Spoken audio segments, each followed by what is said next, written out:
Hello दोस्तों, good morning guys, welcome back to my new video. आज फिर से एक नए वीडियो में आप सभी का स्वागत है। दोस्तों मेरा नाम है मोहम्मद आसिफ और आज हम बात करने वाले हैं ओला उबर का जो बिजनेस होता है वो प्रॉफिटेबल है क्या नहीं है, करना चाहिए क्या नहीं चाहिए। इसके ऊपर बहुत ज़्यादा लोगों के कमेंट रहते हैं कि आसिफ भाई जो भी टैक्सी बिजनेस है, कैब बिजनेस है, उसके अंदर काम करना, पैसे कमाना वो सही है, मतलब पैसे कमाए जा सकते हैं, बिजनेस होता है क्या नहीं होता है, कितना होता है, कितना कमा सकते हैं, सारा कुछ आज के वीडियो के अंदर मैं आपको फाइनली बताने वाला हूँ कि कैब बिजनेस और ओला उबर का जो ऑनलाइन बिजनेस है उसमें आपको लॉस होने वाला है क्या, प्रॉफिटेबल बिजनेस होना है, और करना है तो आपको किस टाइप से करना है, क्या क्या कैसे बिजनेस होता है, किस टाइप से आपको बुकिंग मिलता है, कौन से बिजनेस में क्या आपका डिफरेंट होता है, वो सारा कुछ आज की वीडियो के अंदर मैं आपको बताने वाला हूँ। वीडियो अच्छा लगे तो लाइक ज़रूर करना है, चैनल पे नए हैं चैनल को सब्सक्राइब भी करना। तो दोस्तों आज का वीडियो कर लेते हैं स्टार्ट।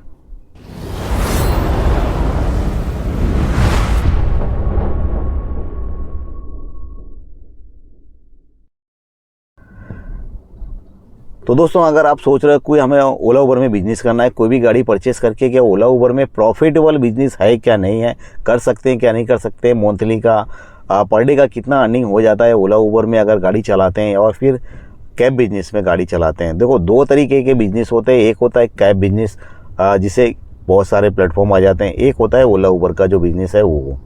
यहाँ पर आपको दो तरह का बिजनेस मिलेगा, एक मिलेगा लोकल सिटी राइड और दूसरा होता है एक आउटेशन का। तो ओला उबर में आपको सारे काम करने पड़ेंगे, जो भी ओला उबर की टर्म एंड कंडीशन है उसके हिसाब से अगर आप काम करते हैं तो आप कमा सकते हैं पर डे के 1,000-1,500 रुपये से लेकर के 2,000 रुपये तक, प्लस माइनस ऊपर नीचे होता रहता है। जब भी बिजनेस ड्रॉप होता है तब फेयर ड्रॉप हो जाता है, वो सारी चीज़ें आपको झेलनी पड़ती हैं।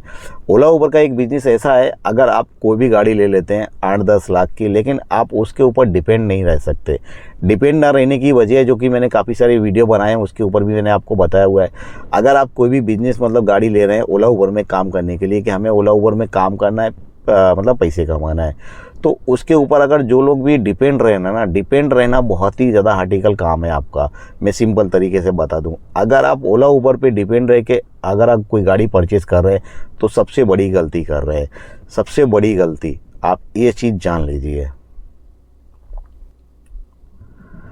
तो इस वाली गलती को सबसे बड़ी गलती क्यों कह रहा हूँ मैं, क्योंकि ओला उबर पे डिपेंड रहने का, क्योंकि ओला उबर कभी भी आपके साथ कुछ भी हो सकता है। आईडी बंद हो सकती है, बहुत सारे कमेंट भी देखे होंगे, बहुत सारे लोगों के मैसेज भी देखे होंगे और आप शायद जानते भी होंगे। मैं सिंपल तरीके से बता दूं, आज की तारीख के अंदर न्यू बिगिनर्स ड्राइवर जो आ रहे हैं ना, इस लाइन में सोच रहे हैं कि हमें भी काम करना है, उनको सबसे पहले ये नहीं मालूम होगा कि कैब तो ले ली, चला भी ली, लेकिन उसके अंदर कभी आइडियाँ बंद होती हैं क्या नहीं होती हैं, इस बारे में उनको नहीं मालूम होता है। अगर मेरी काफ़ी सारी वीडियो देखे होंगे तो उनको मालूम रहता है, मुझे जब भी कॉल करते हैं तो आसिफ भाई ये वाली प्रॉब्लम आती है, तो इससे कैसे निपटा जाता है।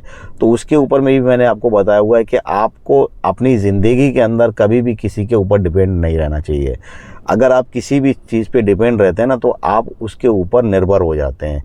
इसके लिए आपने देखा होगा मोदी जी भी बोलते हैं कि आत्मनिर्भर बनो। सिंपल तरीका मेरा भी यही कहना है कि आप आत्मनिर्भर रहो जब भी चाहो तब तक, ठीक है। अगर आप कोई भी बिजनेस कर रहे हो ना तो किसी के ऊपर बिजनेस क्यों कर रहे हो भाई, सिंपल तरीका। अगर कोई आप गाड़ी खरीद रहे हो, ओला उबर वाले आपको बोल नहीं रहे कि आप गाड़ी लेके आओ हमारे पास काम करो लगाओ, कोई एग्रीमेंट कोई ऐसा कुछ है नहीं है। आप अपनी मर्ज़ी से गाड़ी परचेज़ करो, अपनी मर्ज़ी से गाड़ी लगा रहो, जब आपकी मर्ज़ी होती है तब आप ऑनलाइन हो रहे हो, जब आपको मर्ज़ी हो रही है तब आप जा रहे हो, रिटर्न हो रहे हो, मतलब ऑफलाइन हो रहे हो, जहाँ मर्ज़ी हो रही है वहाँ आपकी बुकिंग एक्सेप्ट कर रहे हो, एक छोड़ रहे हो, दो कर रहे हो, तो वो सारी क्या ना आज़ादी दे जाती है आपको। आप कर रहे हो नहीं कर रहे हो, अगर कुछ गलत करते हो टर्म एंड कंडीशन के आउट ऑफ जाते हो तो वहाँ पर आपको इशू आ जाते हैं। दूसरी सबसे बड़ी जो प्रॉब्लम आ रही है ना वो आ रही है आईडी बंद होने को। अब आईडी बंद होने वाले बहुत सारे रीज़न होते हैं, इतने रीज़न है जो कि मैं आपको गिना नहीं सकता, अनलिमिटेड, किसी भी रिलेटेड लेकर के। आपका कोई भी रीज़न नहीं हो ना, आपके से कुछ गलती भी नहीं हो, कुछ भी प्रॉब्लम नहीं हो, फिर भी आपकी आईडी बंद हो सकती है। ऐसा होता भी है, बहुत सारे वीडियो में भी आपको मैंने बताया, इससे पहले भी वीडियो डाली है उसके अंदर भी मैंने आपको बताया, बिना इशू जहाँ के लिखा हुआ है, एक फीमेल ड्राइवर को भी नहीं छोड़ा आईडी बंद करने में, जिसने 4 साल काम किए, जो कि मैंने वीडियो के अंदर आपको बताया हुआ। अगर आपने देखी हो तो वहाँ पर भी जाके देख लेना, जो भी आईडी डीएक्टिवेट होती है वहाँ पर। कुछ आइडिया ऐसी होती हैं जैसे आपको रीज़न ऐसा होता है जैसे आपको 28 दिन के लिए आपको आपकी आईडी सस्पेंड कर देते हैं, मतलब 28 डे आप डीएक्टिवेट रहो, सस्पेंड रहो, बाहर हो जाओ। अब आप आपने कोई गाड़ी 10 लाख की खरीदी, अब 28 दिन के लिए आपकी आईडी बंद कर दे, या फिर 7 डे के लिए बंद कर दे, या फिर महीने 2 महीने 3 महीने के लिए आपकी आईडी बंद कर दे, तो आप क्या करोगे? इसके लिए मैं कहता हूँ आपको ओला उबर पे कोई भी गाड़ी परचेस करके आप डायरेक्टली डिपेंड होकर के काम नहीं कर पाएंगे, चाहे आप किसी भी इंडिया के किसी भी शहर में आप बिलोंग करते हो। सबसे पहले इसके लिए इसका सोल्यूशन आपको यही है, आप जितने आपके आसपास में प्लेटफॉर्म है वहाँ पे बुकिंग्स आ रही हैं, जो भी फील्ड में आप काम कर रहे हैं, आप ये भी मत सोचो कि हमको गाड़ी ऐसी लेनी है जो कि हमारी ओला उबर पे ही चले। और ओला उबर वाले अक्सर यही चाहते हैं कि आप ऐसी गाड़ी परचेज़ करो जो कि आप हमारे ऊपर ही डिपेंड रहो, आप कहीं भी नहीं जा दो। उनका प्रमोशन वही, उनका जो गाड़ी प्रमोट करने का जो होता है ना प्रमोट, वो ज़्यादातर होता है वो छोटी गाड़ी का। आपने देखा होगा एवरेज फील्ड में जो वैगनर वैगनर चलती है वो सबसे ज़्यादा वही करते हैं। और जो ऊबर में गाड़ियाँ चला रहे हैं वो अच्छे से जानते हैं कितना रेट आता है, और क्या ऊबर फ्लीट के जो इंटरसिटी वाला जो ऑप्शन है ना वो 4 रुपये 5 रुपये किलोमीटर वाला है, ऑटो से भी कम फेयर। तो वो आपकी छोटी गाड़ी होगी ना, तो आप ज़िंदगी भर जब तक आप गाड़ी चला रहे हो ना प्लेटफॉर्म पे, तब तक आप उनके ऊपर डिपेंड हो गए। इसके लिए मैं अपने वीडियो के अंदर ऐसा बोलता हूँ ताकि आप गाड़ी वो परचेस करो जो आप, अगर ये वाली सिचुएशन आ भी जाती है ना तो आप किसी भी प्लेटफॉर्म पे जाके काम कर सकते हो, आपका दिन खराब नहीं हो। सिंपल तरीका, आप ओला या उबर में काम कर रहे हैं, आपकी आईडी 28 दिन या 7 दिन या 15 दिन या फिर 2 महीने 3 महीने के लिए आईडी होल्ड पे कर दी, तो आप क्या करोगे? बहुत सारे अकाउंट ऐसे हैं जो होल्ड पे चले जाते हैं। आपने देखा होगा 3 बुकिंग ऐसे ना करो उबर के अंदर तो वो कुछ सेकंड के लिए 15 सेकंड 15 मिनट या 10 सेकंड 10 मिनट के लिए होल्ड पे चला जाता है। कुछ सिटी के अंदर वो बोल देता है आप वेट करो, चाय पियो, उसके बाद आना ऑनलाइन। तो 3 बुकिंग एक्सेप्ट ना करने पे आपका अकाउंट होल्ड पे चला जाता है। तो सोचो अगर कोई रीज़न होता है तो वो आपका अकाउंट कितने टाइम तक होल्ड पे जा सकता है। बहुत सारे मेरे व्यूवर्स ऐसे भी होंगे जिनकी आईडी 7 डे से लेकर के 1 महीना 28 दिन या फिर महीना या फिर 3 महीने के लिए आईडी बंद हुई होगी, उसके बाद वो चालू होगी। ठीक है, ऐसे भी बहुत सारे व्यूवर्स होंगे, आप में से हो तो कमेंट करके आप डाल देना वहाँ पर कमेंट सेक्शन में, ताकि अगर कोई भी वीडियो देखते हैं तो वो बहुत सारे व्यूवर्स ऐसे होते हैं जो वीडियो के अंदर कमेंट चेक करते हैं, क्या कमेंट आ रहे हैं, क्या रिप्लाई आ रहा है, कैसा क्या वीडियो का रिएक्शन है। तो आई होप वो चीज़ भी आप शेयर करें ताकि लोगों को जिनके साथ ये चीज़ होती है वो भी अपना कमेंट चेक करते हैं तो उनको एक नॉलेज मिले।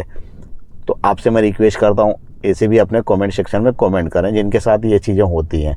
ठीक है, दूसरा एक तरीका ये है, अगर आप कैब बिजनेस में आ रहे हैं, कोई भी कैब बिजनेस है, ठीक है, एक तो हो गया ऑनलाइन ओला उबर का बिजनेस, दूसरा है कैब बिजनेस, मतलब बहुत सारी वेबसाइट वगैरह साइट जैसे सवारी, गोजो, राइडे, मेक माई ट्रिप का जो साइड राइडे के अंदर जो बुकिंग्स आता है ना वो।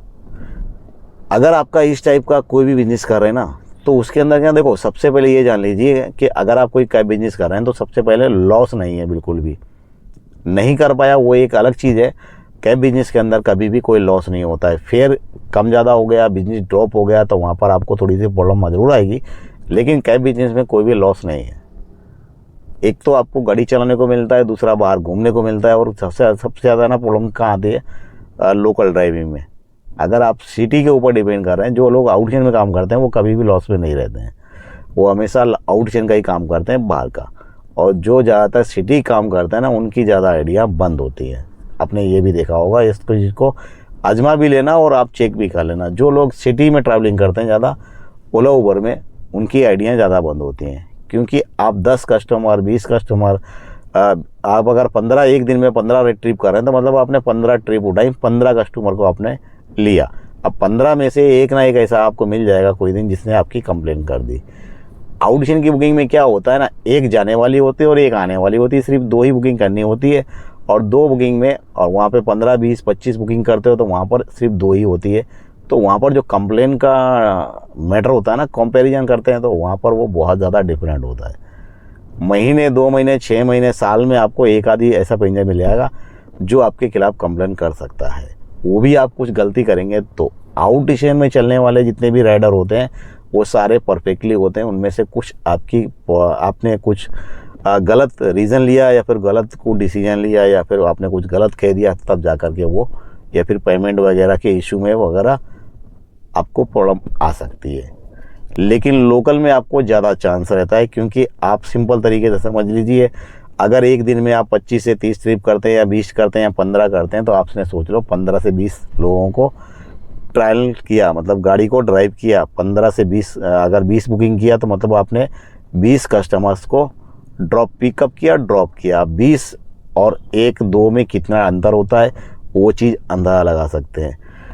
ओला उबर में बिज़नेस करने के लिए आपको ज़्यादा डिपेंड नहीं रहना चाहिए। दूसरी, कैब बिज़नेस के अंदर कोई लॉस है नहीं। अगर आपने नहीं कर पाया तो कर लिया तो कोई लॉस नहीं है। दूसरी एक बात यह है, अगर आप ओला उबर के सिवाय स्टार्टिंग आपकी वहाँ से होगी, डॉक्यूमेंट रजिस्ट्रेशन वहाँ से होगा। मेरा कहने का मतलब ये है, अगर आप कैब बिजनेस में आ रहे हैं तो जितना प्लेटफॉर्म हो सकता है उतना अपने मोबाइल के अंदर रखिए। हर एक प्लेटफॉर्म आपको किसी ना किसी टाइम पर के काम में आता है। जैसा कि मैं यूज़ करता हूँ, मेरे पास सब कुछ है, फिर भी मेरी रज़ा हो जाती है, किसी दिन बिजनेस नहीं होता है। मेरे पास गाड़ी है डिज़ायर, डीज़ल है, और डीज़ल वर्जन के हिसाब से मैं बुकिंग वो उठाता हूँ जिसमें मुझे 2 पैसे मिले। मैं ऐसी हर बुकिंग पे काम नहीं करता हूँ जिसके मुझे लॉस उठाना पड़े। और आप सब मुझे बहुत अच्छे से जानते हैं जो मेरे चैनल के साथ जुड़े हुए हैं। मैं लोकल फील्ड में, लोकल सिटी राइड में बिल्कुल भी इंटरेस्ट नहीं रखता हूँ, काम ही नहीं करता हूँ, ना ओला में ना उबर में। बंद रखता हूँ बिल्कुल भी। 1 या 2 ट्रिप करता हूँ, उसके बाद बंद कर देता हूँ। रीज़न वही है सबसे बड़ा, एक तो आप सिटी में गाड़ी ड्राइव करेंगे, आपकी गाड़ी का सत्यानाश होगा, गाड़ी बहुत ज़्यादा डैमेज वगैरह होगी, एक्सीडेंट होगी, इधर से खींचेगी उधर से खींचेगी। सबसे बड़ी प्रॉब्लम वो होती है। आउट चेन की जो ट्रिप होती है ना, उसके अंदर आपको एक साइड से जाना है, दूसरी साइड से उठ के चले आना है, और खाली ओपन रोड का जो मज़ा मिलता है ना, वो भी काफ़ी अच्छा होता है।